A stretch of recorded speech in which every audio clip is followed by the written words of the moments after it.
Nero's living doll. The tragic fate of Sporus. Picture this. You're walking through the marble-paved streets of ancient Rome in the year 67 AD. The sun casts golden light on imperial statues, and the forum buzzes with whispers. You stop in your tracks. Ahead, the emperor himself, Nero, strides through the crowd, his robe trailing, his gaze distant. But it's the figure beside him that makes your blood run cold. A stunning young woman, adorned in silks and glittering jewels, walks at his side. Graceful, silent, almost ethereal. But Rome knows the truth. That woman is no woman at all. That is Sporus, a teenage boy, surgically altered, adorned, and paraded as Nero's Empress. And what Nero did to him remains one of the most horrifying examples of imperial power twisted into obsession, delusion, and cruelty. Before we descend into this abyss of pain and control, if you value unearthing the forgotten and uncomfortable truths of history, consider subscribing. These stories deserve to be told and remembered, because Sporus's tale isn't about wealth or glory or Roman excess. It's about what happens when one man has too much power and no one dares tell him no. Let's begin with Nero. He wasn't born a monster. In fact, when he first took the throne at 16, many Romans believed a golden age had arrived. He cut taxes, funded entertainment, and even sang on stage for his people. But power doesn't just reveal character. It corrodes it. And by the year 65 AD, Nero wasn't ruling an empire. He was unraveling the thread that snapped him. Her name was Poppaea Sabina. She was beautiful, brilliant, ambitious. Everything Nero thought he wanted in a woman. He was already married. But that didn't matter. Poppaea bewitched him. She replaced his wife Octavia, who was quiet and noble-born, with laughter and fire. Poppaea reveled in attention, and Nero, obsessed, gave her everything. Jewels, statues, paintings. A palace made just for her. But with obsession comes control. He surrounded her with spies, watched her every move. Consumed by the fear of losing her, she became the axis around which his realities spun. And then, she crossed him. One night in 65 AD, pregnant with their child.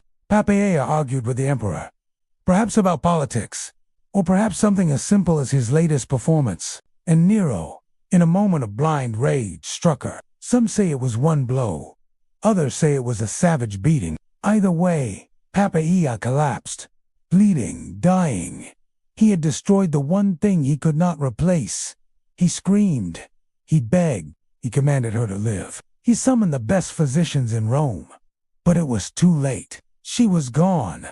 And with her, the child he believed would be his legacy. What followed was madness. Nero embalmed her body instead of cremating it, built her a tomb fit for a goddess, declared her divine. 4 months, he refused to accept her death, speaking to her corpse, leaving her place set at banquets, forcing courtiers to pretend she was still alive.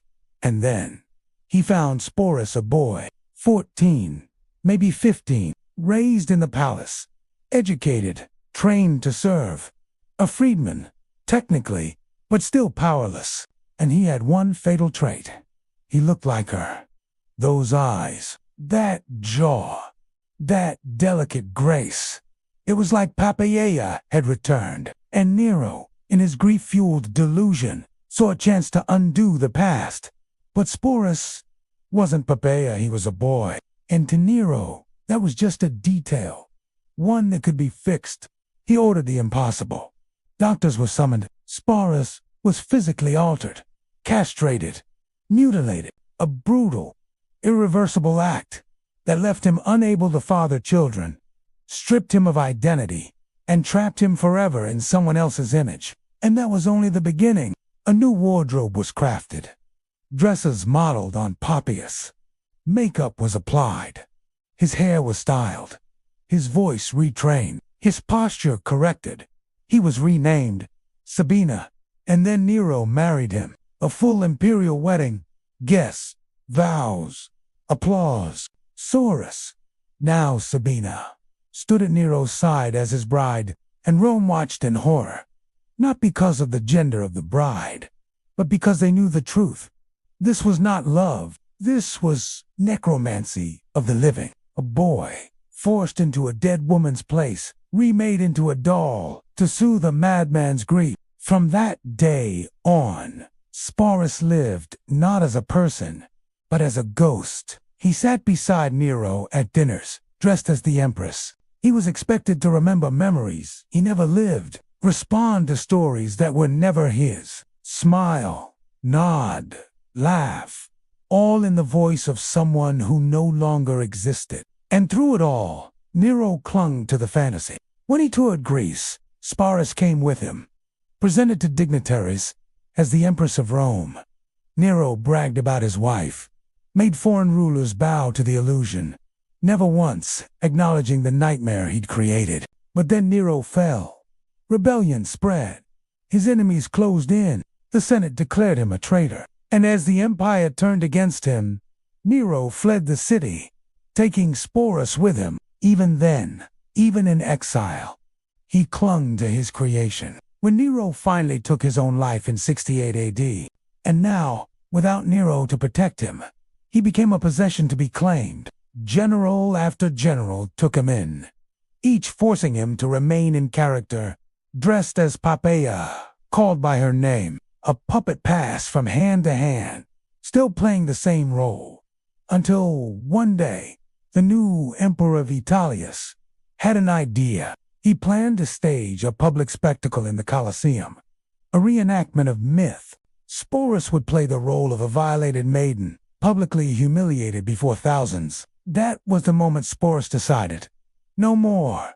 He took his own life, probably poison. He was not yet 20 years old, and just like that, the boy who had once walked palace halls, brightened and hopeful, vanished from history, but not from memory. Sporus' story is not one of weakness. It is one of survival of a person stripped of everything but dignity, who endured the unimaginable and, in the end, chose one final act of rebellion. It reminds us that behind every emperor, every myth, every story of ancient grandeur, there are real people, forgotten souls, living casualties of unchecked power. He never chose to be a queen, but in his death, he reclaimed the only thing he had left, his voice. And now, nearly 2,000 years later, we remember it. He made me wear her face. I was his bride, but I wasn't a woman, ... They called me Empress. I just wanted to be free.